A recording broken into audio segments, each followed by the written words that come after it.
do like to just remind people, you would have seen this slide if you've joined me before, that if you are trying to join us with one screen, you can attempt to split your screen by pressing down the Windows key and the right or the left arrow so that you can see what I'm showing you on one screen and try and follow along as well.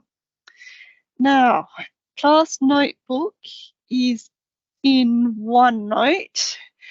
So I've already established that David is using this version of OneNote here with the tabs across the top. Can you just let me know, come off mic, Marissa and Aaron, if that's the version you're using as well, or if you've got a different version? I'll try and go with them. I'm not using it at all. That's why I'm here. You're not using it at all? No. In which case you probably will have this one. Aaron, do you have you opened OneNote at all before? Yeah, I think I've got the one on the left. The one on the left? Yep. Okay. The one where my mouse is. Yep. Perfect. Okay. So that's the version we're working today. Yeah. OneNote there's 3 versions. So it's always interesting when you're running training to find out which version people are using. Okay, so I will now stop sharing this presentation and we'll jump straight in to what is Class Notebook and how we create a Class Notebook and how we might use the Class Notebook. So let me stop sharing the presentation and instead let me get my Teams up and share my Teams.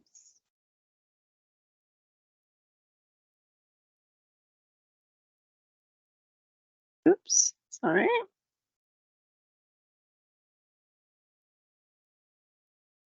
Okay, so Class Notebook is a OneNote for a class team. And I'll just pop you over here so I can see you still. Oops. And the best way to create a class notebook is actually through creating a class team. So before we even get to the training summary, we're going to quickly go into class teams and we're going to create a class team so that we can create a class notebook within that team. So if you can open up class teams, teams, and you can use a dummy class team that you've created before, or you can create a new one. So if you're creating a new one, we go to the join or create team up the top right, create team, and I'll just note that if you are creating teams with students, the class is the one you want, and we recommend that all other teams you use other. That's because these 2 have quite restricted structures in the back end and don't allow you as much flexibility as the other type team. But today, because we're talking about class notebook, we're going to create a class team. Want to give it a name.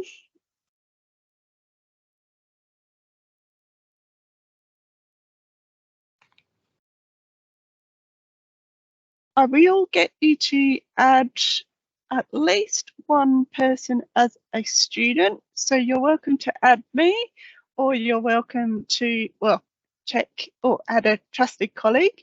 But it is good to have at least one person in here so you can see what the notebook looks like. Sharman, I'm going to hopefully add you. And as I said, you're welcome to add me if you don't have a trusted colleague that you can add. You can at this stage add another teacher as well, but we're just going to add one student and then we're going to press close to create the class team. Right, so we've created a class team, but what we want to focus on today is this section here, which is class notebook. The reason why we create it through a class team is you can use class notebook independently. However, it's hard to use an independent class notebook with a team later on. If you decided to use class teams, it's much easier to just create the notebook, use it as a notebook, and then if you decide to use teams later, it's easy. So we click on class notebook, and that's going to take a little bit of time to create a class team because it's doing all sorts of, or a class notebook because it's doing all sorts of things in the background. I'm going to click on set up a OneNote class notebook, and in this case we're going to choose from a blank notebook.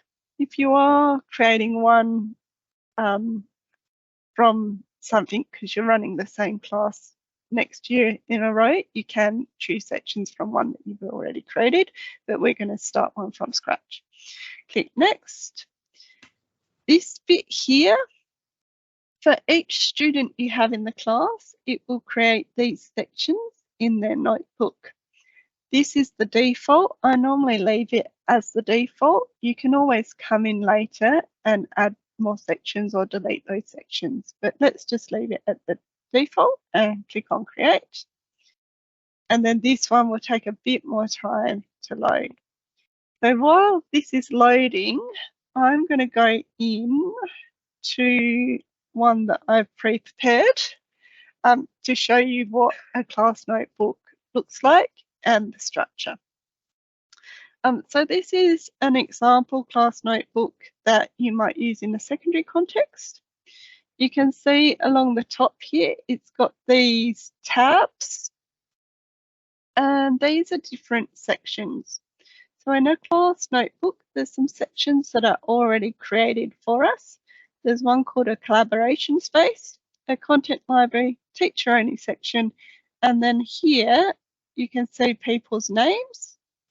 These are students in this particular class team. So in this particular instance, I've only got 4 students, but if it was a proper class, I'd have a folder for each of my students. So I might have 30 in there. Okay, so what do these things mean?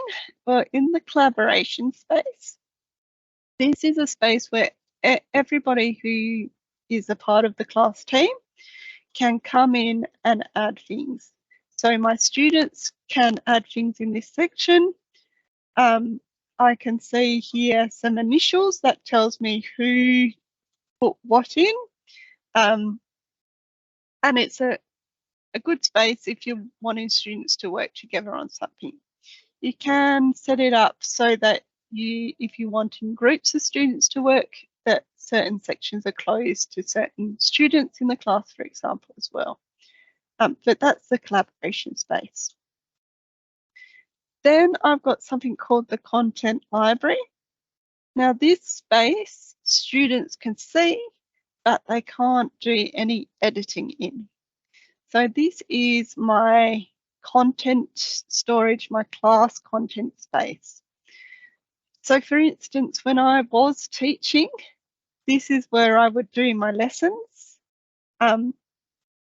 And then students could come into this space after the lesson and have a look at it. So I might have pre-prepared some things, put in some visuals, so embedded a video, put in some links to some documents that students need to reference. I can put in some tables. I can make these quite media rich. And then students can go in. They can't mess it up, but they can go in and access these sections.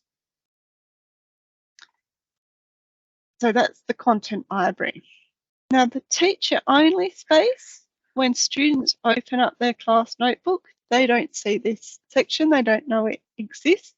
If I've got another teacher in my class team, they'll be able to access this section as well. So this section is where, as a teacher, I'd do my planning. I'd set it up. I might even set up what lessons I'm going to teach, and then I'd move them over to the content section when I'm ready to use that. So that's the teacher only, a place for planning. For example, if I move into my primary example, there's a bit more in the teacher only. So in this one, for example, I've pre-done my spelling. I've already got my links. I've got PowerPoints that go with it. And when I'm ready, I can just move that across for students to access. So I've set it up in advance. It's all there. And when I'm ready, students can access it. Let's go back to the other one though.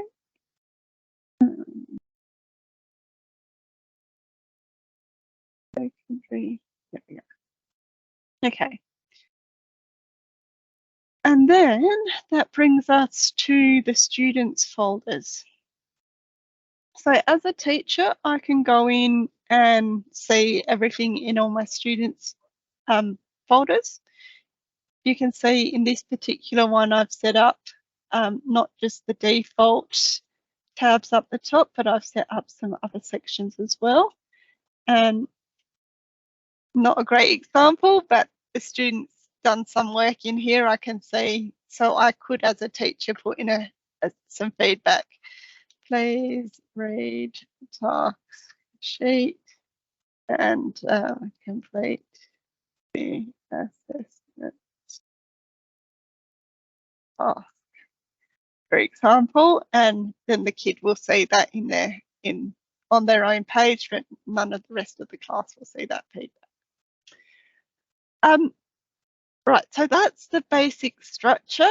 We've got the sections along the top, and then I didn't mention, but down the side here, we've got the pages. Now, hopefully that's given you guys enough time for your class notebooks to be set up. If you just want to give me a thumbs up if they've popped up on your computers. Perfect. We go back in. Yep.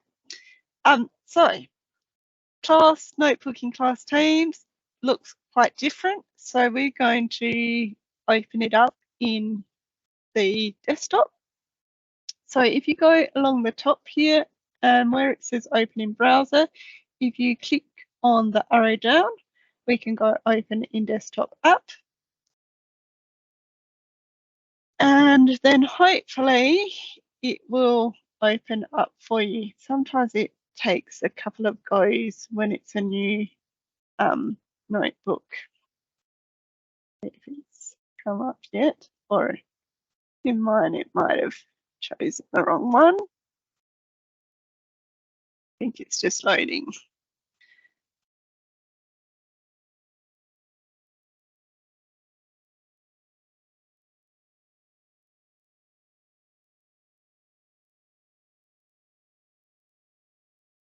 Or maybe it's stopped responding. Let's see. Here we go. Can you give me a thumbs up if yours have loaded? David, has yours loaded yet, or it's still having some issues? I think it's more the operator. It does do a bit of thinking in the background. Yeah, look, I'm sorry, I might have missed something there, so I'm sort of scratching around trying to work out. In to Teams. Go back into Teams. Yep. So are you in your class team?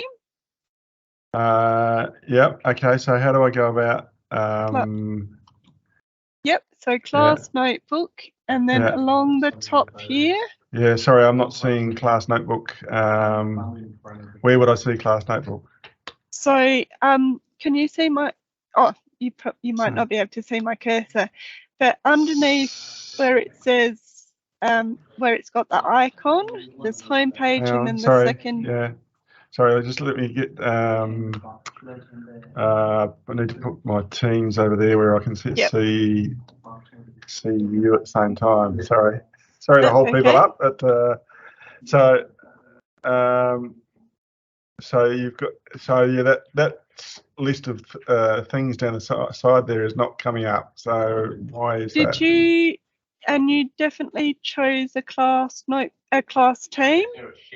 Well, that's probably the key point. Probably missed that point. So keep going because I can come back through the recording and try again later because I don't want to hold people up. Okay. Okay, but the rest of us are all right and we've got it open in OneNote. Mine Yep. has opened in OneNote, but it did ask me if I wanted to select from 2 different versions. So Shaman, that's probably because you've got both versions installed. Mhm. So if you didn't select the one that says Windows 10, you're being one that looks like mine. If you selected Windows 10, then yours will look completely different. I chose Windows 10. Okay, so what I might get you to do is close. So your one will look like this. So if you close that OneNote, Yep. and then if you type in the search OneNote, I am actually going to cheat because I deselected the always use this app checkbox. So I've just closed it and reopened, and I'll select not the other one. Windows 10. Yeah. Perfect. Okay.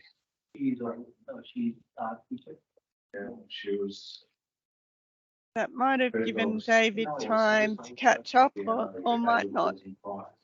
I'm just I'm just adding a student now, so Perfect. some of my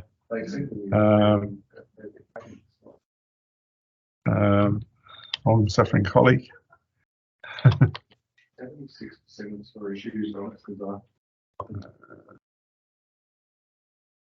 Okay. So hopefully we've got that. The welcome is just Microsoft spiel. So you're welcome to keep that or change it. If you want to change it, you can just highlight it and press delete.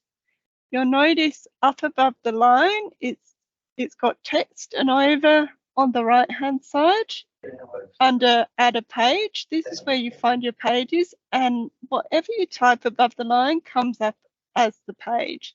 So I might just delete the welcome to class notebook bit.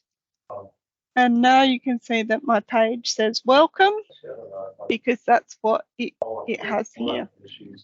Now again, Microsoft likes to give you some filled in things.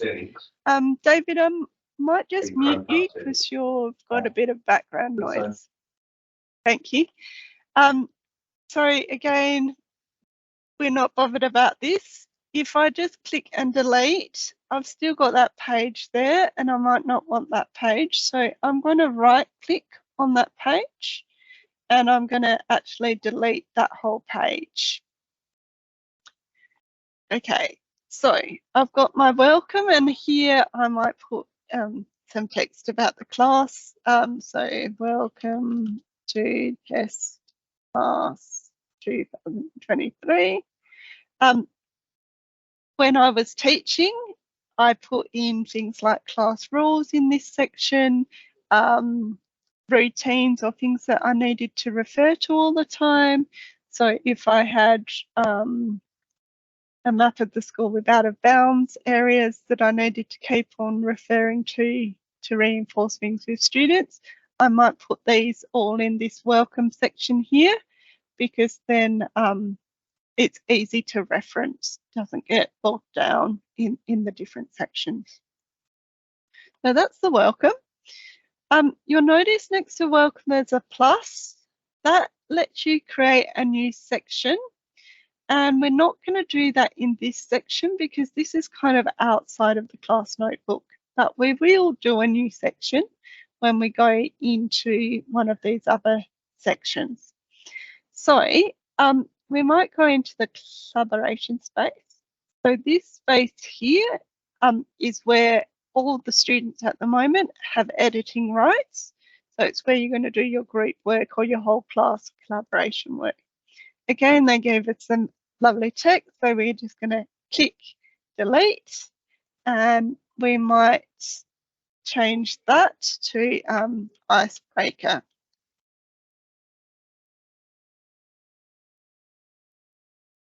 Activity. And again, because I've changed that writing above the line, you can see on this side my page name has changed. one thing when you're working with a whole class of kids in this space is it's a good idea to have some structure or some organisation in here, not just let the kids write anywhere. In OneNote, you'll notice wherever I click, my cursor can go. So my page is basically like a never-ending white space. So before I just get kids to come into this space and do whatever, if I'm wanting them all to contribute a little section, I might actually give them some structure and put in a table. So I'll come up to the top and first of all, make sure my cursor is near my heading of my page. Click on insert and then I can insert a table. Now tables in OneNote aren't as nice as tables in Word, for example. But they do the job if you want to quickly put in something for some structure. You'll notice I've got a box that appears, and if I make that big, my table's still the same. So I've got boxes that where I'm putting items, but I've also got my table that's a separate thing underneath. So again, if I'm using this with my students, I might get them to put their name in here. And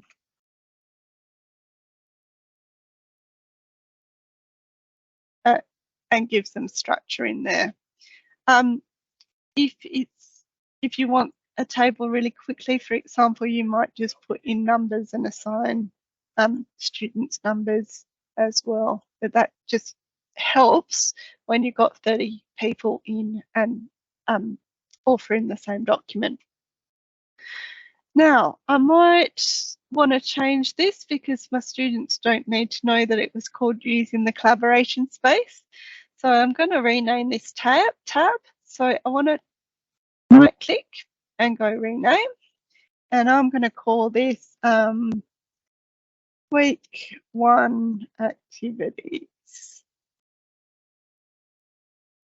So now students, when they're in the collaboration space, could come into the week 1 activity section. They've got the icebreaker activity where you want them to put in something, and I might want another page. So I'm going to click on add page here, and I'm going to put in here work at group organisation. So again, I might put in here place yourself into a group, and then I might put in here some tables or another table. Say I want 5 groups.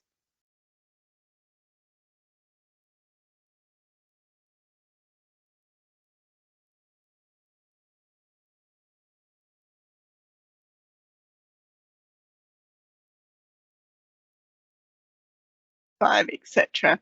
So I've got my week 1 activities as my section tab, and then I've got my pages underneath.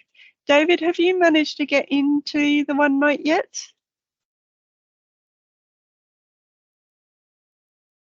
Yes, I have. I haven't but I haven't worked out how to get to where I am. So I just take one step back. So this is what you'll come in with the welcome, and then along the top, hopefully. Yeah, that's as I say, it's not really it's not showing that welcome tab at the top. Is it so have you got a green arrow showing? No, I haven't. No. So. Okay, it might be a case of following along after then. Yeah. Yep. Is everybody else okay and in the same spot? Yep. Aaron, you're all right? Perfect. Okay, now I've got my week 1 activities in this space. But say I want someone to do a collaboration around some kind of topic that I'm leading. So I might want another section. So I'm going to click on that plus. That's going to create a new section for me.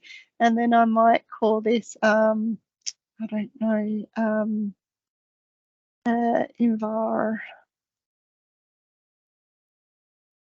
environment projects. And that might be where I want my students to collaborate on some kind of topic that I'm doing. Now, if I don't like pink, for example, as well, I can right click and change that section to a different color. Now, it might seem just me being picky, but sometimes it does help our students if we color code different things. So if it's a tab to do with project work, for example, I might color code them all yellow. If it's an everyday lesson kind of section, I might color code them in a different color as well. So that's new sections. I'm going to go back up now. So I'm going to click on that green and I'm going to go into the content library. Check that. Yep. Okay. So again, they give you some text. I'm just going to delete that. I'm going to delete that and rename that. So let's call it maths practice. And then I'm going to rename that tab at the top as well. So right click, rename, and call this maths. So you might call it by subjects or topic areas, or you might have them in themes or things like that. Or it might be if you're teaching your Greek writing, you might have a section that's Greek writing, or you might have your different career sections up the top as well. Basically, this is what the students are going to be accessing in order to get the material that they need for their learning. So it does pay to think about how you're going to name those sections so that it makes it easy for students to find what they need to find quickly. So when I was teaching, I did have them as topics because I was a primary teacher, so it made sense for all my literacy stuff to be in one tab or my maths to be in another. But when you're teaching secondary, that might not make as much sense. Okay, so I'm in here and I'm going to skip into how I add stuff in here to make it a bit interactive. So we've already gone through putting in a table. What else can I do? Let's go to the Insert tab.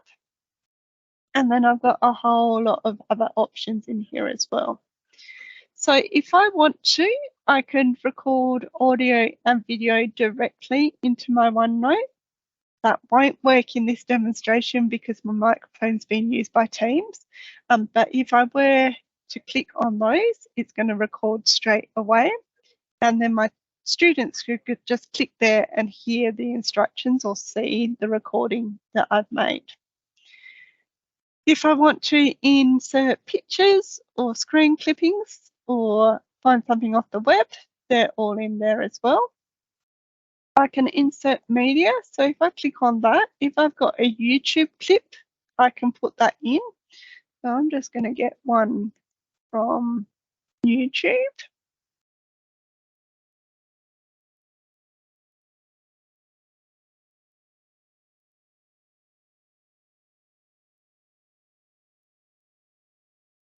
And I can pop the link in. It doesn't matter. You can just put in your own one. Let's put in a Microsoft one though. And I'll pop it in the chat just in case you haven't had time to find one yet.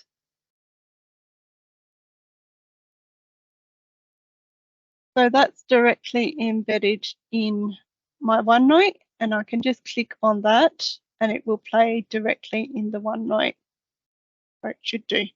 Now, if you do have filtering restrictions at your school, just be mindful that it might appear to you if you've created the OneNote at home, for example, but when you get to school, if there's filtering, it might not play. So just be aware that you might have to check that whatever you've embedded isn't blocked by your site's filtering. And they can also just watch it on YouTube as well, but it's in there as a nice graphic for the students to see. I can then write instructions around here. I can draw annotations and things like that. One thing that is great about OneNote is this thing called a file printout. So a file printout allows you to take a document and it will put each page in as a picture. So if I click on File Printout,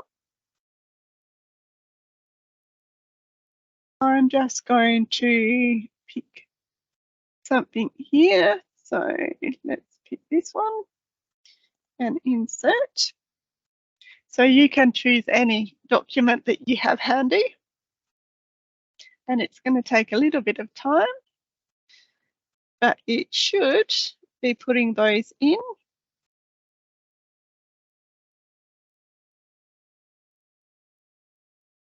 As images. Okay, so there it is. There's my embedded film, and then this is my Word document, and they're now in there as images.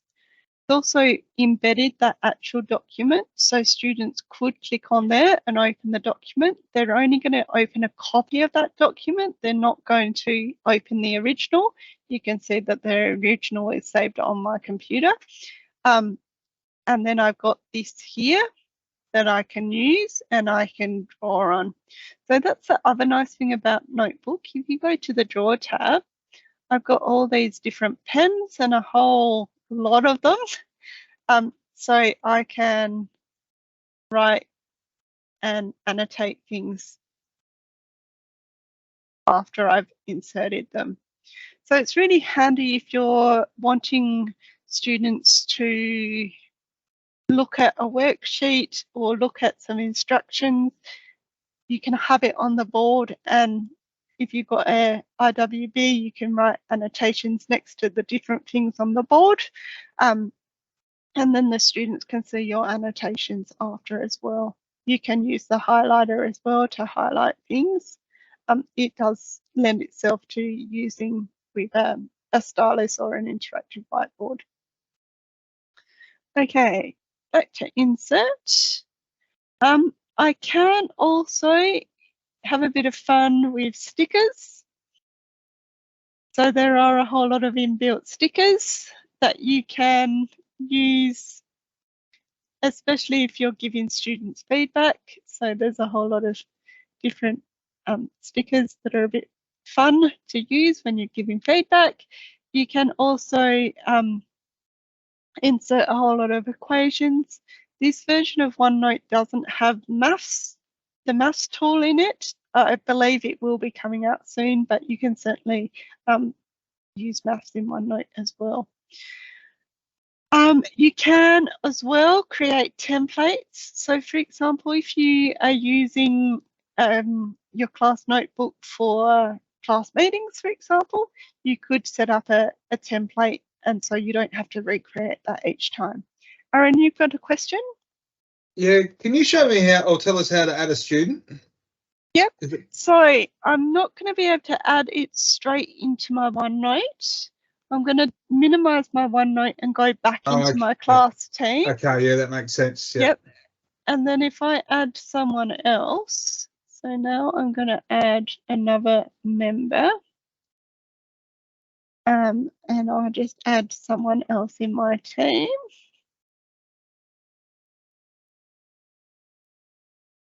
Making sure they're a student. Close. It might take a little bit of time to sync, but now if I go back, whoops, into my OneNote and go back with that green arrow back up, taking a bit of time to sync, so I might have to go in and manually sync it. That person should pop up. It might just take a bit of time because it's probably still doing the things in the back end of Teams. So what I just did then, and it's still loading, is something called syncing. because OneNote works across all sorts of devices, you might have it open on your laptop at school and then be at home. You might find that things that you've done don't show up yet. So that's when you can right click on the name of the notebook and go sync this notebook. You can see it's not syncing at the moment for some reason. But if you sync it, it should, and it's still not working. It might be because I've just added that person in Teams, so it might be taking some time to come through, but it should sync, and then you'll see any changes that you did across on a different device come through. Okay, so that's the inserts and the drawer. In drawer as well, you've got these two things here, ink to shape and ink to maths. So if, for example, I wanted to draw a proper circle, but I'm not great, I might click on the lasso tool, try and highlight that, and then ink to shape should, and it's not going to do it for me. It should change it to a circle. It's worked with text, but not a shape. Let's try again. Let's undo. To shape now. No, it mustn't like that. It's a bit fiddly, as you've just seen, but I don't tend to use those, but you can use it. So let's see if the text is any better. I'm just writing some letters. I'm going to lasso them. And then let's try ink to text. And it's got that. So you can, if you write on the board and you want to change it into text, you can do that there as well. Again, if I do my numbers and then use the lasso to highlight them and go into maths, it will check that it's all right. And then it's going to insert it for me as well. Most of the things in here are your normal basic things that you've got in Word as well. You will find sometimes if you're using a touch screen, you'll need to click on Draw with Touch, and then that will let you draw with the touch ability of your screen. There's the ink to shape working now. And then if you go to try and type, you might find that you can't type. So you just need to make sure you click on type, and then I've got my cursor back as well. Okay, now in the handout, I've talked about inserting Microsoft Forms and inserting maths. In this version of OneNote, you're not able to insert a form. So it's the Windows 10 version that you can insert a form. But they are going to be compatible soon, I think. Okay, so that's the draw menu. And again, there's not a roller tool in this version as well. So let's now go to the View tab. So in the View tab, there's some handy things for teachers. If I'm doing lessons where it's important to have lines, for example, I can go in here and change my page. So if I'm a maths teacher and I need grids, I can change my page to grids, hopefully. Let's do a new page. Not liking me today. Let's change the color and see if this works better. There we go. Can you just see that? They're very faint on my screen. If I do it darker.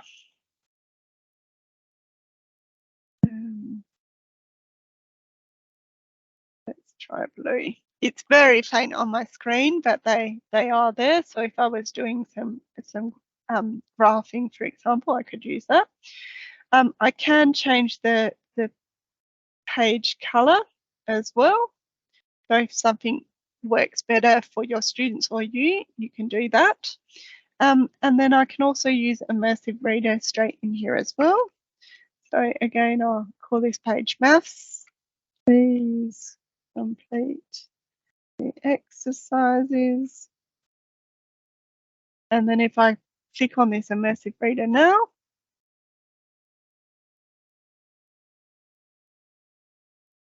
it will bring up the text on my page, and I've got all the functions as I would in the normal Immersive Reader. Just checking, have you seen Immersive Reader before? Any of you? David, you haven't? Marissa, you haven't? Aaron? Okay, I will do a very quick demonstration, especially Marissa for you, because it does have a translation feature. So I'm in here. First of all, whatever I've written as a student, I can press play and hear that read back to me. Now, I might just quickly stop sharing and share my sound, and then I'll press play in there.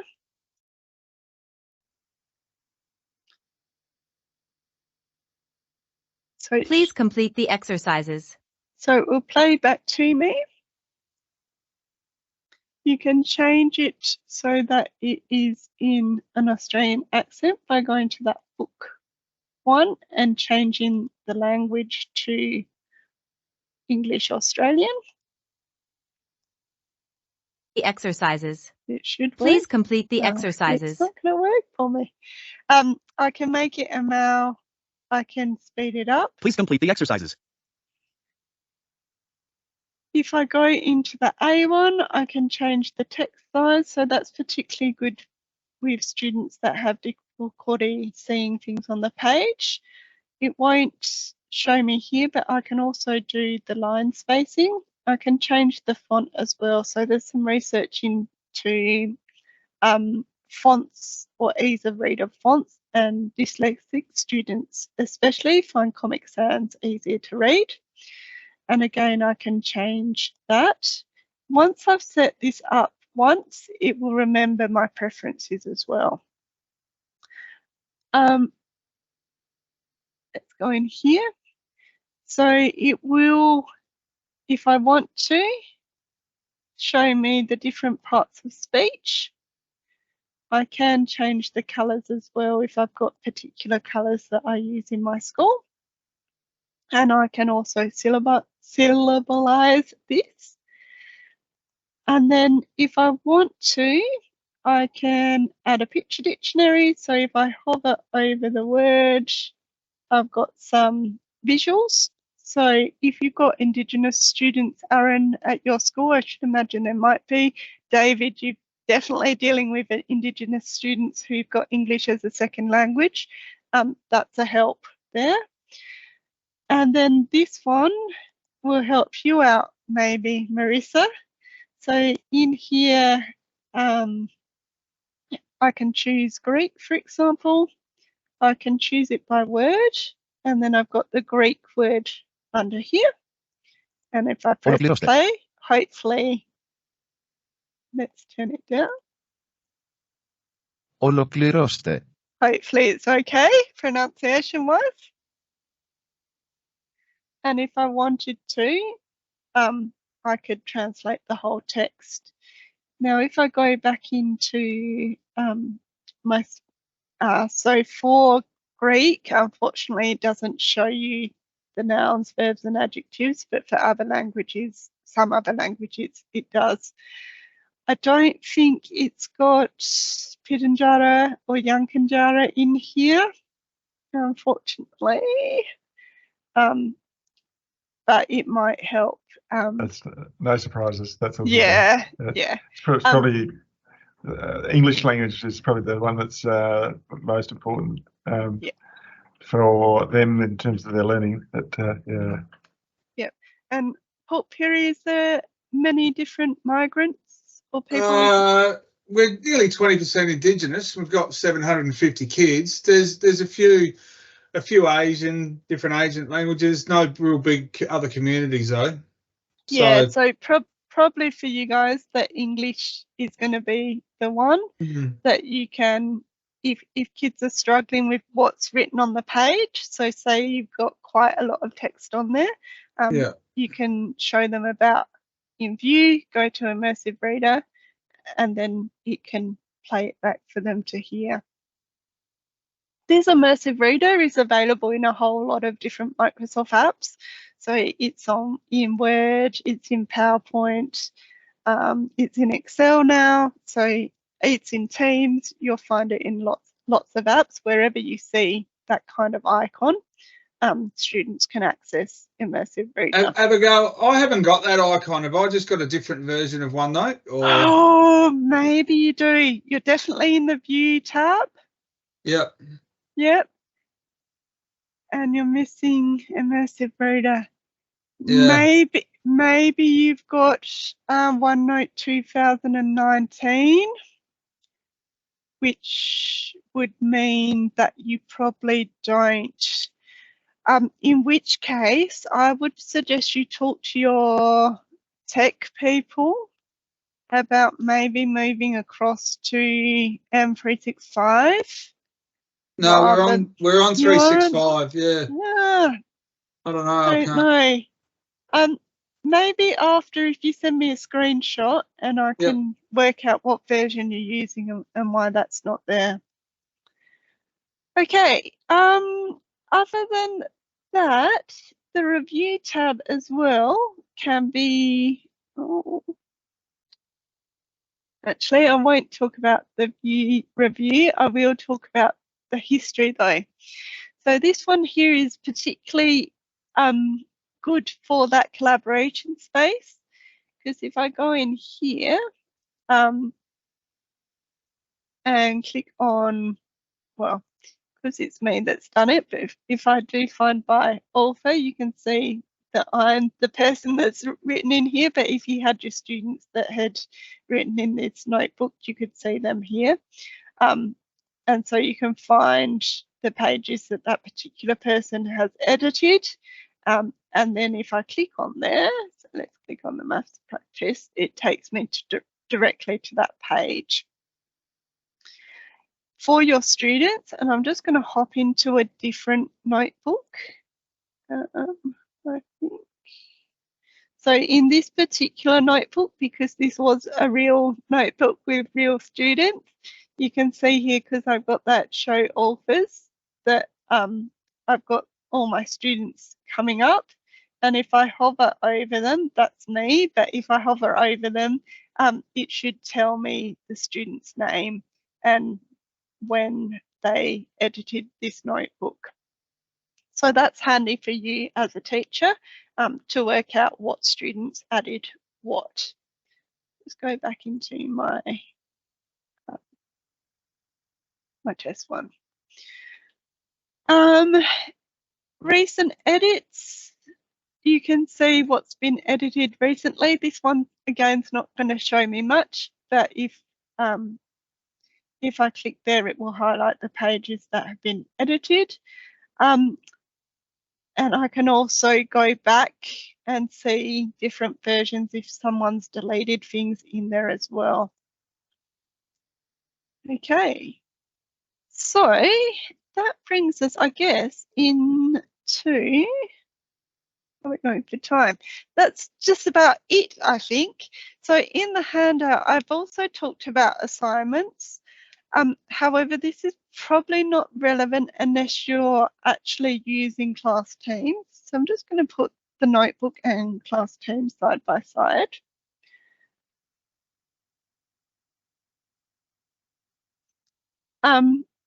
So we won't go into this because we're running out of time, but you can use assignments. Let's see. You can use assignments with your class notebook really easily. So in here, I can attach a page that I've created already in my content library, for example, to an assignment and easily push that out to students. And it loads. And then I make sure all my students have got that page. And as a teacher, I can go in and see what they've done on that page. So that works really well together. And I can send you some resources on how assignments works with Class Notebook as a follow-up as well.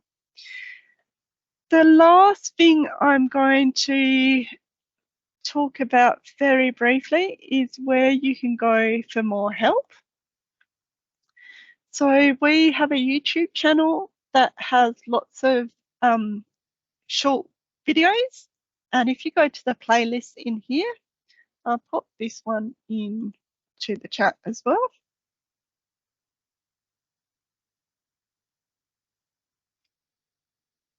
There is a class notebook playlist.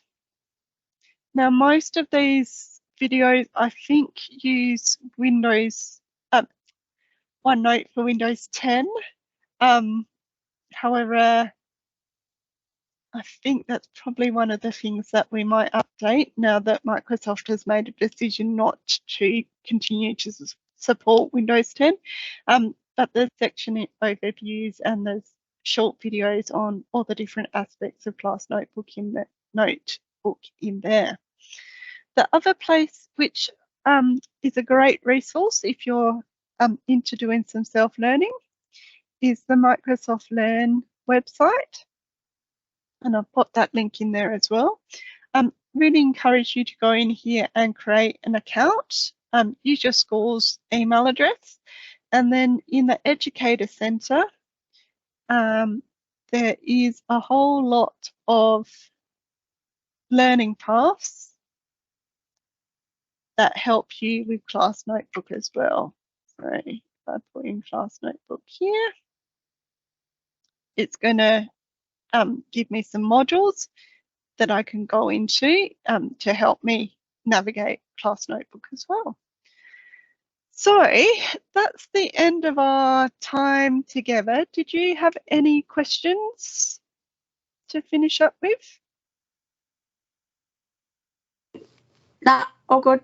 All good? Thank you. Yeah. No, all I'm good. not taking- Yeah, Yes. if you haven't seen OneNote before as well, it does take a bit of getting used to. I'm a huge fan of OneNote, but I've been using it for 11 years, I think. And Class Notebook is quite different again because it does have those sections that are pre-built. So a normal OneNote, because you haven't seen OneNote or you're not OneNote users, I'll just quickly show you a normal OneNote as well. I think my one's okay. So a normal OneNote doesn't have those special sections up the top. And I use OneNote all the time in my own work. And you can see I'm a person that likes writing with a pen, but I then put my notes into my OneNote because I can then use the search function to find it, and it will pick up my writing as well. So yeah, OneNote, if you are interested in a digital notebook, OneNote or Class Notebook are your Microsoft tools to go to. Aaron, did you have any other questions? No, but thank you. That was really impressive. I just need to go and have a big play with it and set a class up on it and all of that. Yep. So, no. If you haven't used Class Teams before, I might, in my follow-up, send you a link to some resources on Class Teams as well, because Class Teams is another big beast, and getting your head around Class Teams as well, if you've never used it before, can be challenging. all right. I have to go, but thank you very much. No worries. Thank you, Abigail. No worries. And as always, please feel free to reach out if you've got any other questions. Otherwise, I might see you in another webinar. I'm sure. No worries. Thank you. Thanks for All right. that. Bye. Bye. Bye.